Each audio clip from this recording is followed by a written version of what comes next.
पाकिस्तान अपनी अंतिम सांसें गिन रहा है। कहते हैं बुरे कर्मों का फल आखिर भोगना ही पड़ता है।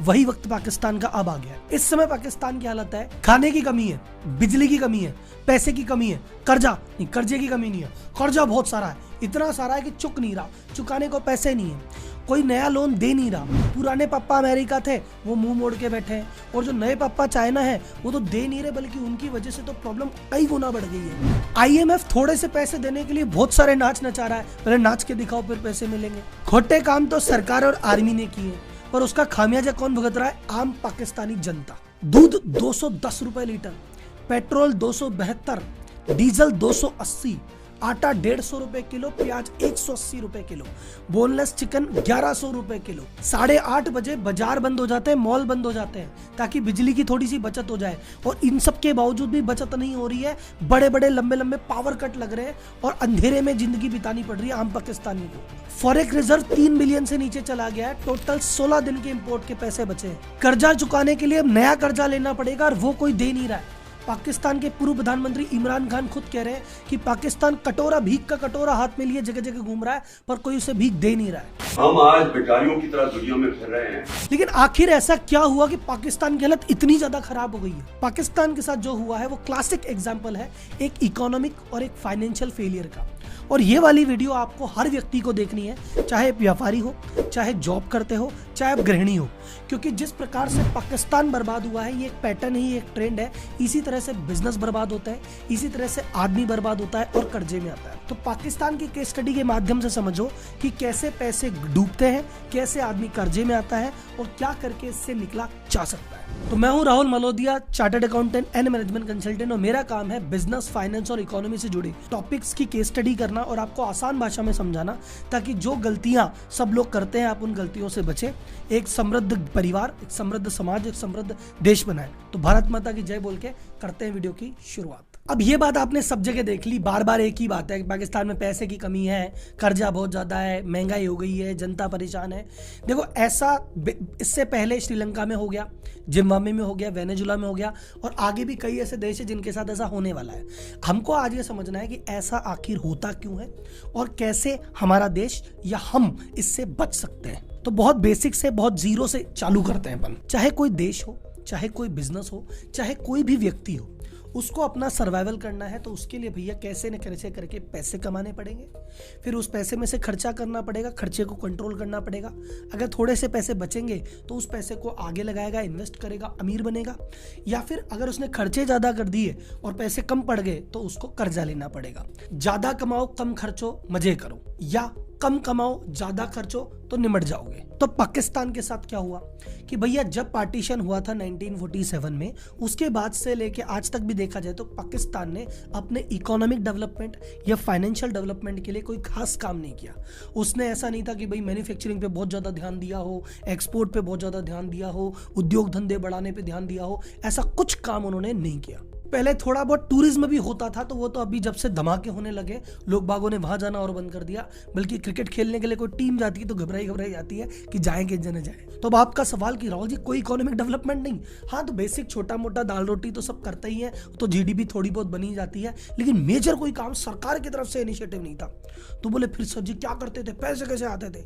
इनके पास पैसे आने के हमेशा दो सोर्स रहे, या तो इनको बाहर से सहायता मिली है, फॉरेन एड, या इनको बाहर से कर्जे मिले हैं, लोन। बस कर्जे और सहायता, ये दोनों ही इनकी इकोनॉमी का मुख्य हिस्सा है और इसी के लिए इनकी गवर्नमेंट हमेशा प्रयासरत रहती है। तो लेसन नंबर 1, किसी भी व्यापार के लिए और किसी भी व्यक्ति के लिए अपने स्किल पे भरोसा रखो। किसी की देनदारी पे डिपेंड रहोगे, निमट जाओगे। कैसे निमटा पाकिस्तान देखते हैं। तो सबसे ज्यादा इसको आर्थिक सहायता देने वाले और सबसे ज्यादा कर्जा देने वाला पहले व्यक्ति इनके पुराने पापा, US, अमेरिका ने सहायता दी है। तो मान के चलो अमेरिका ऐसा व्यक्ति है बिना मतलब के कभी कुछ नहीं करता, तो अगर उसने सहायता दी है तो उसका मतलब है। तो मतलब क्या था भाई साहब? आपको ये पता है सबको कि भाई रशिया और अमेरिका के बीच में हमेशा लड़ाई रही है, तलवारें खींची रहती है, एक दूसरे के अगेंस्ट कुछ ना कुछ करते रहते हैं। एशिया की तरफ अगर देखेंगे तो भैया जो भारत था, भारत का झुकाव रशिया की तरफ था। तो अमेरिका ने कहा अपना कोई आदमी नहीं है इधर, तो कौन होगा? तो पाकिस्तान ने कहा भाई हम है तुम्हारे आदमी, हमें तो सहायता दे दो, हम कर लेंगे। और फिर अमेरिका क्या करता है, डायरेक्ट लड़ाई लड़ने पड़ेगी रशिया से तो पंगे हो जाएंगे, इनडायरेक्टली लड़ाई लड़ लेते हैं। तो उन्होंने कहा पाकिस्तान को कि हम तुम्हें देंगे खूब मस्त वाली सहायता, तुम क्या करना, यहाँ पे जो अफगान है ना इनको ट्रेन करो, अपने जगह प्रोवाइड कराओ, ट्रेनिंग प्रोवाइड कराओ, हथियार प्रोवाइड कराओ और हम तुम्हें फंडिंग देते रहेंगे। तो इस प्रकार अमेरिका ने पाकिस्तान को ट्रेनिंग का अड्डा बनाया और उस ट्रेनिंग के नाम पे बहुत सारे पैसे आए और पाकिस्तान की सरकार के जो उस समय बड़े अफसर थे, सेना के अफसर थे, उन्होंने पैसे पे खूब भ्रष्टाचार किया और उस पैसे का, उस आतंकवादी का यूज उन्होंने कश्मीर में आतंक फैलाने में भी किया। लेकिन जब वो सोवियत वाली वॉर खत्म हो गई तो फिर भाई साहब यूएस ने पैसे देने बंद कर दिए। तो भाई साहब इन्होंने कहा आर्थिक सहायता गई फिर गई। लेकिन वो 9/11 हुआ तो दोबारा अलकायदा भी वहीं अफगान में बैठा था, तो दोबारा सहायता चालू की। बाकायदा लैरी कुगर बिल पास किया जिसमें हर साल पाकिस्तान को 1.5 बिलियन यानी आज की रेट में 12,000 करोड़ रुपए सालाना की सहायता प्रोवाइड कराई गई अमेरिका की तरफ से। तो अब काफी हद तक अलकायदा वाला मैटर भी निमट गया, इधर अफगान से सेना भी वापस चली गई। अब अमेरिका को कोई लेना देना नहीं है। तो ये जो पैसा था अभी हमारे भाई साहब जो थे ट्रंप, उन्होंने जाते जाते ये वाली फंडिंग भी बंद कर दी। थोड़ी बहुत जो बाइडेन साहब ने वापस चालू की है पर इनसफिशिएंट है, वो ज्यादा बड़ी बात नहीं है। तो जब तक यूएस था खूब पैसा आया, खूब चंदा आया, खूब मदद आई, खूब लोन आया, कोई टेंशन वाली बात नहीं थी। फिर ये पुराने पापा चले गए तो इन्होंने नए पापा पकड़ लिए, चाइना। अब चाइना के बारे में तो आप बच्चा जानता है कि भैया इनकी डेट ट्रैप पॉलिसी है, ये कर्जा देके आदमी को फंसा लेते हैं और धीरे धीरे करके चीजें उनकी ले लेते हैं। तो पाकिस्तान को फंसाने के लिए जो उन्होंने दाव फेंका उसका नाम है CPEC, China Pakistan economic corridor. इन्होंने पाकिस्तान को कहा देखो तुम्हारे बस की तो है नहीं, तुमसे तो विकास हो नहीं रहे, तुमसे तो रोड, टनल, पावर प्लांट ये बनेंगे नहीं, हम दोनों मिलके बनाते हैं, उससे हमारा भी फायदा होगा, तुम्हारा फायदा होगा। तो CPEC के लिए चाइना ने कहा भैया हम खर्चा करेंगे, हम पैसा करेंगे, बाद में इससे कमाई हो जाएगी। चाइना ने अब तक 30 बिलियन से भी ज्यादा का लोन पाकिस्तान को दे दिया है और वहां से वापसी की कोई उम्मीद नहीं है क्योंकि पाकिस्तान में तो जाता ही जाता है, आने का सिस्टम ही नहीं है। अब चाइना को एक समय के बाद लगने लग गया कि बोले भाई साहब ऐसा है, गड़बड़ है, यहाँ तो पैसा जा रहा है, वापस आने की संभावना बहुत न्यूनतम है। तो जैसे ही इनको पता पड़ा, प्लस पाकिस्तान में जब इमरान खान की सरकार आ गई थी उनका भी लगा कि ये चाइनीज आज नहीं तो कल हमें धोखा देंगे। इमरान खान ने भी कई बार चाइना के अगेंस्ट बयान दिए और कई जगह काम भी रुकवाया। अब रुकवा दिया तो इन्होंने क्या किया, चाइना ने कहा हम जाते जाते तुम्हें दुख तो देके जाएंगे। तो उस समय 20 से ज्यादा पावर प्लांट चल रहे थे जिनमें 5,000 मेगावाट की कैपेसिटी थी। वो प्लांट का टोटल जो इनको बिल बन रहा था वो 1.5 बिलियन के आसपास का बिल बन गया था। पाकिस्तान गवर्नमेंट ने कहा भैया पैसे वैसे है नहीं, तो चाइना ने प्लांट बंद करके चले गए। तो जो पहले पाकिस्तान में कभी कभी आउटेज होते थे, बिजली जाती थी, वो अब रेगुलर फंक्शन हो गया है। स्थापित कैपेसिटी थी पाकिस्तान की, वो कम थी, अब चाइना ने एकदम से कैपेसिटी बढ़ा दी है, निश्चिंत हो गई कि है पावर प्लांट को टेंशन नहीं है।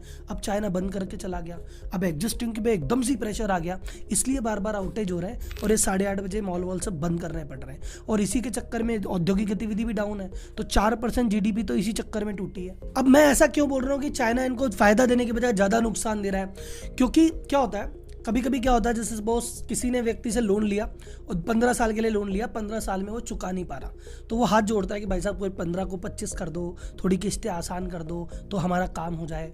यही रिक्वेस्ट इन्होंने चाइना से की, चाइना मान ही नहीं रहा। चाइना कहता है नहीं, जो शेड्यूल है उसी पे देंगे, हम तो नहीं मानेंगे। और सेम चीज श्रीलंका के साथ भी है। श्रीलंका ने भी कहा भैया हमें मौका दे दो, हम तो बैंकरप्ट हो गए। चाइना वहां भी आगे नहीं आ रहा। इनफैक्ट 35-40 बहुत ज्यादा जो गरीब कंट्रीज है उनके पास टोटल 35 बिलियन का ऐसा कर्ज है जो कि चुकना है और वो टाइम मांग रहे हैं। और बाकी जितने भी देशों ने लोन दिया, जितनी भी संस्थाओं ने दिया, वो सब तैयार है। अकेला चाइना बैठा है कि नहीं मैं नहीं करने दूंगा। पहले अमेरिका भरोसे थे, उन्होंने हाथ जोड़ लिए, फिर चाइना भरोसे थे, उन्होंने भी हाथ जोड़ लिए। IMF के पास 13 बार पैसे मांग चुके हैं, एक बार भी पैसा लौटाया नहीं, अब की बार तो 14वीं बार मांगने गए। तो कुल मिला के पाकिस्तान में टूरिज्म ज्यादा है नहीं, इंडस्ट्री ज्यादा है नहीं, प्रोडक्शन ज्यादा है नहीं, इनके भरोसे काम चल रहा था, अब ये सब बंद हो गए। इसलिए भाई साहब इनकम का सोर्स ही बंद हो गया, तो इनको डर लग रहा है कि अब क्या करें। तो आप सोच रहे होंगे सर जी चलो अब बंद कर दिया तो कर दिया, पहले इतना पैसा दिया वो कहाँ गया, वो तो बचा होगा, वो तो इकोनॉमी में लगा होगा। नहीं भाई साहब, नेता खा गए, आर्मी खा गई। आप समझो पाकिस्तान में गेम कैसे चलता है। 47 में वो आज़ाद हुए थे, पहला जो उनको PM मिला वो मिला 1970 में। 23 साल वहाँ पे आर्मी का ही राज रहा, और राज रहा तो आर्मी को आदत लग गई राज करने की कि भैया असली गेम तो यही है। तो जहाँ पे जब पहला PM बना तो उन्होंने कहा भैया अब सिंपल सा रूल है, PM हमारी बात मानेगा तो रहेगा और नहीं मानेगा तो हम तो हटा देंगे। तो 1970 से लेके 2023 53 साल के इतिहास में 29 PM रह चुके हैं, पर किसी भी PM ने 5 साल का कार्यकाल पूरा ही नहीं किया। अभी इमरान खान जी PM बने, उनको जनरल बाजवा का सपोर्ट था तो बन गए। अब बाजवा ने कहा मेरे बाद एक आसिफ मुनीर करके है, इनको बना देते हैं सेना का अध्यक्ष। इमरान खान बोले नहीं आ रहे, मेरे को समझ में नहीं आ रहे, दूसरा बनाएंगे, ये नहीं बनाएंगे। तो उन्होंने कहा भैया यही बनेगा नहीं, हम चाहे अध्यक्ष हमारे हिसाब से बनेगा, पीएम समझ नहीं आ रहा, पीएम को हटा दो। कुछ समय बाद आपको पता है किस तरह की हलचल हुई, इमरान खान हटे और शाहबाज शरीफ आए, और शाहबाज शरीफ ने आके वही किया जिसके लिए आर्मी कह रही थी, वही मुनीर को वापस सेनाध्यक्ष बनाया। पाकिस्तान में सबसे बड़ा रियल एस्टेट डेवलपर कौन है? आर्मी। वहां पे रियल एस्टेट का जो काम है आर्मी ही करती है। चलो पाकिस्तान में जो ब्रेड मिलती है वो आर्मी की बेकरी बनती है। आर्मी वहाँ पे सीमेंट भी बेचती है, आर्मी कपड़े भी बेचती है, आर्मी रियल एस्टेट बेचती है। वहाँ जितने भी प्रकार के धंधे हैं, जितने प्रकार के बिजनेस है, सब में आर्मी का इन्वॉल्वमेंट है। ये सारा काम करते हैं फाउंडेशन के जरिए। जैसे 3 सेना होती है, आर्मी, नेवी, एयरफोर्स, तीनों ने 3 फाउंडेशन बना रखी है। इनके नाम से तरह तरह के धंधे होते हैं और इन तीनों को टैक्स फ्री का स्टेटस और दिलवा रखा है। तो पाकिस्तान रियल एस्टेट डेवलपर है। लैंड कैसे मिलती है? फ्री में। और बेच के पैसा किसके पास? आर्मी के पास। आर्मी की जो टोटल नेटवर्थ है वो है 1 लाख करोड़। इनके जो टॉप 100 अफसर है, इनकी नेटवर्थ है 35,000 करोड़। जनरल बाजवा जी 2016 में इनकी वाइफ के खाते में थे 0 रुपए। जब ये 2022 में रिटायर हुए तो 6 साल में इनकी पत्नी की कमाई हो गई 220 करोड़ रुपए। कहां से आए? जनरल बाजवा का पूरा परिवार मिला के इनकी नेटवर्थ है 1270 करोड़ रुपए। ये सबकी फैमिली बाहर पढ़ते हैं और बस पाकिस्तान को लूटने के अलावा कोई काम है नहीं। तो कुल मिला के भैया वैसे तो कुछ कमाया नहीं, और इधर से जो दान में आया, इधर में आया, वो आर्मी और कर गए। अब उसके चक्कर में क्या है, देश का जो फंड है वो कम पड़ गया। अब देश का जो फॉरेक्स है, जिससे वो चीजें इंपोर्ट करते हैं, बाहर की चीजें मंगाते हैं, वहां पे तो पैसा है ही नहीं, वो तो ठन ठन गोपाल। अब कर्जा इतना सारा हो गया कि भी जितना टोटल बजट आता है, टोटल बजट में 30 से 40% तो सिर्फ कर्जा चुकाने में निकल जाता है, बचते हैं 60 रुपए। अब 60 रुपए से देश नहीं चलता तो फिर कर्जा लेना पड़ता है, तो उसके बाद फिर ब्याज बढ़ जाता है। अब ऐसा करते करते क्या हुआ, इनकी जो करेंसी है उसकी वैल्यू टूटती है। जैसे भारत में भी आप समझ रहे हो, भारतीय रुपया डॉलर के अगेंस्ट 82-83 रुपए का चल रहा है, पाकिस्तानी रुपया चल रहा है 231 रुपए का। तो पाकिस्तानी रुपए की एकदम वैल्यू टैंक हो गई है। तो उसके चक्कर में क्या है, उनके इंपोर्ट वैसे ही महंगे हो गए। प्लस ये रशिया यूक्रेन वॉर हुआ था, उसके बाद से पेट्रोल वैसे भी महंगा है, खाने पीने की चीजें वैसे भी महंगी है। तो इनके पास तो पहले ही पैसा कम था, वो पैसे से चीजें महंगी हो गई और इनकी करेंसी लो हो गई। तो भाई साहब अब इनको इंपोर्ट करने में बहुत जोर आ रहा है। तो बीच में आपने सुना था इनके नेता बयान देते हैं कि भैया सुनो, मैं ये भी कौम से अपील करूंगा कि हम चाय की 1-1 प्याली 2-2 प्यालियां कम कर दें। 2 चाय क्यों? 1 कप वापस ले जाओ, 1 कप वापस ले जाओ। लेकिन मैं भी तो पीऊंगा। अरे यार, 2 दोस्त 1 प्याले में चाय पियेंगे। चाय की प्याली कम पिया करो, क्योंकि चाय इंपोर्ट करने के पैसे नहीं है। अब क्योंकि इंपोर्ट महंगा हो गया, फूड महंगा हो गया, आपका पेट्रोल महंगा हो गया, तो इसका इम्पैक्ट क्या जा रहा है, खाने पीने की रोजमर्रा की चीजें महंगी हो रही है, इन्फ्लेशन बहुत ज्यादा तेजी से बढ़ गया। तो पाकिस्तान में जो फूड इन्फ्लेशन है वो है 38% के आसपास चल रहा है। मूडीज कह रहा है कि इनका जो ओवरऑल इन्फ्लेशन है वो पहले हाफ में 33% के आसपास जाएगा। इधर भारत में 7-8% होता है, तो महंगाई को लेकर हम बिलबिला जाते हैं, 33 की बातें हो रही है भाई साहब। तो इनका फॉरेक्स जो इतना नीचे आ गया कि 16-17 दिन के ज्यादा कुछ खरीद सकते नहीं है। तो खाने पीने की चीजें नहीं है, तो वहां पे भगदड़ मच रही है, मारामारी हो रही है, चीजें महंगी हो रही है। दूसरा, दवाइयां ही नहीं है, जो दवाइयां इंपोर्ट होती है वो दवाई नहीं है, तो पेशेंट परेशान हो रहे हैं। तो हाय तौबा मची हुई है पूरी जनता में। अब जब इनको कोई देश नहीं दे रहा, तो एक ही ऑर्गेनाइजेशन है जो इनको दे सकती है, उसका नाम है IMF, international monetary fund. International monetary fund basically देखो वो महाजन है जो कहीं से भी पैसा नहीं मिलता, जब बहुत बुरी हालत होती है तो उसके पास जाते हैं, पर वो आसानी से नहीं देता, वो अपनी बहुत सारी शर्तें रखता है। शर्तें मानोगे तो देगा, नहीं तो नहीं देगा। भारत के पास भी एक बार स्थिति 91 में स्थिति आई थी, हमारे पास भी पैसे कम पड़ गए थे, तो हमारे भी दुनिया भर की शर्तें थोपी थी, तब जाके हमको फंड मिला था। तो अब की बार पाकिस्तान पे नई शर्तें क्या कह रहे हैं, पाकिस्तान को पहली शर्त दे रहे हैं कि तुमने आर्मी को बहुत ज्यादा छूट दे रखी है, तुम्हारे बजट का 15% अकेले आर्मी ले जाती है, तुम्हें इतनी जरूरत नहीं है, आर्मी का फंड काटो तब देंगे पैसा। दूसरा कह रहे हैं कि यार तुम्हारी जनता से टैक्स ही नहीं लेते, तुम्हारे पास इनकम का कोई सोर्स तो है नहीं, तुम्हारे पास अब तो एक इनकम के सोर्स बढ़ाओ, जनता पे टैक्स लगाओ तब देंगे। तीसरा कह रहे हैं तुमने बिना बात की सब्सिडियां क्यों बांट रखी है, सब्सिडियां कम करो। जनता की हालत पहले ही खराब है, चीजें तो मिल ही नहीं रही है, जो मिल रही है भयंकर महंगी मिल रही है। उसके बाद अगर इन पे टैक्स भी लगा दिया जाए, इनकी सब्सिडी भी काट दी जाए, तो फिर इनका क्या हाल होगा, फिर जनता रोड पे आ जाएगी, फिर कलेश होगा। और अगर ये शर्तें नहीं मानेंगे तो IMF पैसे वैसे ही नहीं दे रहा, तो कलेश तो वैसे भी होना है। तो पाकिस्तान अब की बार दोनों तरह से मरा हुआ है। फिर भी आईएमएफ को खुश करने के लिए भी मिनी बजट इन्होंने पास किया, जिसमें एडिशनल 17,000 करोड़ रुपए का टैक्स पाकिस्तान की जनता पे लगाने की बात हो रही है। ऊपर से जो इनकी शुगरी ड्रिंक है, सीमेंट है, 2-4 चीजों पे जीएसटी इन्होंने बढ़ा दिया है। लेकिन इन चीजों से भी आईएमएफ खुश नहीं है। आईएमएफ कह रहा है थोड़ा और बढ़ाओ, थोड़ा और बढ़ाओ। तो कंडीशन मानी तो गए, नहीं मानी तो गए। अब तो मैं एक बात मानता हूँ कि मान लो सर कंडीशन नहीं मानना है और आईएमएफ को दया आ गई कि यार चल यार अभी कैसे मानेंगे, कंडीशन दे ही डालो, तो भी फर्क नहीं पड़ेगा, क्योंकि दो भी दोगे तो भी आर्मी खा जाएगी, फिर नेता खा जाएंगे, जनता के पास तो पहुंचेगा ही नहीं भाई साहब। तो अभी पाकिस्तान पे खतरा मंडरा रहा है कि भैया ये जो इसके लोन है कर्जे चुकाने पे डिफॉल्ट कर देगा। तो अब ये सवाल है कि अगर डिफॉल्ट कर दिया तो क्या होगा। नंबर 1, सबसे पहली बात भैया रेपुटेशन चली जाएगी। खैर उसकी पाकिस्तान को टेंशन नहीं है, वो कितनी जाए, वो पहले की गई हुई है, कौन सी बची है। दूसरा है कि फ्यूचर लोन एक्सपेंसिव हो जाएंगे। देखो ऐसा तो है नहीं कि देश डिफॉल्ट हो गया तो भाई साहब सब कुछ ही खत्म हो जाएगा, संपत्तियां पूरी बिक जाएगी, कुछ ना कुछ तो होगा। लोन मिलेगा पर बहुत डबल रेट पे मिलेगा, ट्रिपल रेट पे मिलेगा, इनको अपनी संपत्तियां बेचनी पड़ेगी, कुछ ना कुछ तो करना पड़ेगा। लेकिन जो अब होगा वो बहुत महंगे महंगे लोन की रेट पे होगा। श्रीलंका बर्बाद हुआ लेकिन पीछे से उसको इतने देशों ने सपोर्ट किया, भारत ने सपोर्ट किया, एक बार संभाल लिया। ग्रीस बर्बाद हुआ था, उसको एक बार पूरे यूरोप ने मिलकर संभाल लिया। ये बर्बाद होगा, इसको कोई संभालने वाला भी नहीं है आसपास। अमेरिका और चाइना जो संभाल सकते थे वो दोनों तो पल्ला झाड़ चुके हैं। भारत अब की बार बिल्कुल संभालने वाला नहीं है और देश की कैपेसिटी है। तो उसका क्या होगा ये तो भविष्य ही बताएगा, वो हम देखते रहेंगे। और इस टॉपिक पे मुझे लगेगा तो एक वीडियो और बनाऊंगा। लेकिन आपने इस पूरे मुद्दे से क्या सीखा, आपका अगर कोई भी व्यापार हो, पहले भैया अपनी स्किल बढ़ाने पे ध्यान दो, अपनी इनकम बढ़ाने पे ध्यान दो। कई बार हो सकता है तुक्के से तुम्हारे पास कहीं से इनकम चालू हो गई, या कहीं एक ऐसी जगह बैठे हो जहाँ काम ज़्यादा नहीं कर रहे फिर भी भाई साहब सैलरी आ रही है, या बिजनेस में कोई ऐसा ट्रांजेक्शन जहाँ आपका बहुत ज़्यादा दिमाग इस्तेमाल नहीं हो रहा, आ रहा है। लेकिन जैसे जैसे वक्त बदलेगा, सिचुएशन बदलेगी, मान लो इनकम का सोर्स खत्म हो गया, वो जॉब चली गई, फिर क्या करोगे। तो हमेशा एक तो अपनी इनकम, अपनी स्किल बढ़ाते रहो, अपनी नॉलेज बढ़ाते रहो, समय के अनुसार बदलते रहो, अपनी इनकम को बढ़ाओ। दूसरा, अपने खर्चे कंट्रोल रखो। यहाँ पे क्या है, खर्चे कंट्रोल नहीं कहेंगे, खर्चे का गबन हो के बाकी पैसे बाहर चले गए। जो पैसा ये आर्मी बाहर नहीं ले जाती, ये पाकिस्तान की इकोनॉमी में लग जाता, पाकिस्तान की इकोनॉमी भी शायद बड़ी हो जाती, कुछ तो बड़ा हो जाता। लेकिन वहाँ पे फोकस क्या रहा, उनको पूरे पाकिस्तानियों को कहाँ उलझा के रखा कि देखो भारत दुश्मन है, अरे हमें कश्मीर चाहिए, एक काम करो तुम तो टीवी देखो और भाई साहब है ना नारे लगाओ, और धार जाओ तो टीवी फोड़ो। अब तो टीवी देखने के, मैच देखने के लिए टीवी भी नहीं है और इलेक्ट्रिसिटी है ही नहीं कि मैच देखोगे, और इतने पैसे भी नहीं है कि टीवी फोड़ जाओ।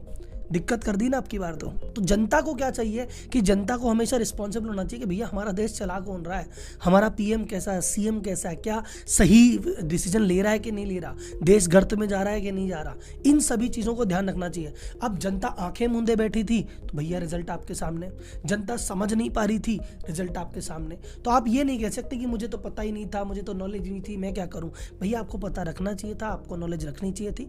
ये कोई एक्सक्यूज़ नहीं होता कि यार मैं इसलिए बर्बाद हो गया, मुझे पता ही नहीं था यार, पता होता तो नहीं होता, तो पता होता तो कोई नहीं होता। पता रखना आपकी जिम्मेदारी है, कोई बताने थोड़ी आएगा। श्रीलंका के केस में सेम था, इसके केस में सेम है, और आगे किसी भी देश के अगर आप बर्बाद होने का किस्सा सुनोगे यही होगा। इनकम उसकी कम होगी, खर्चे उसके ज्यादा होंगे, फॉरेक्स पे दबाव आ गया होगा, और मेन कारण क्या होगा, इनकम का सोर्स या तो नेताओं ने गड़बड़ कर दिया होगा। श्रीलंका में भी नेताओं का करप्शन था, यहाँ पे आर्मी का करप्शन है। जहाँ करप्शन होता है वहां देश बर्बाद होता है। तो चीज ध्यान में रखो, करप्शन वाली सरकार को ढूंढो, देखो, समझो, और भैया अपना देश सही आदमी के हाथ में सौंपो। तो यह मेरा मैसेज था और यही सीखने वाली बात थी। अब अगली वीडियो में फिर मिलते हैं। धन्यवाद, जय हिंद।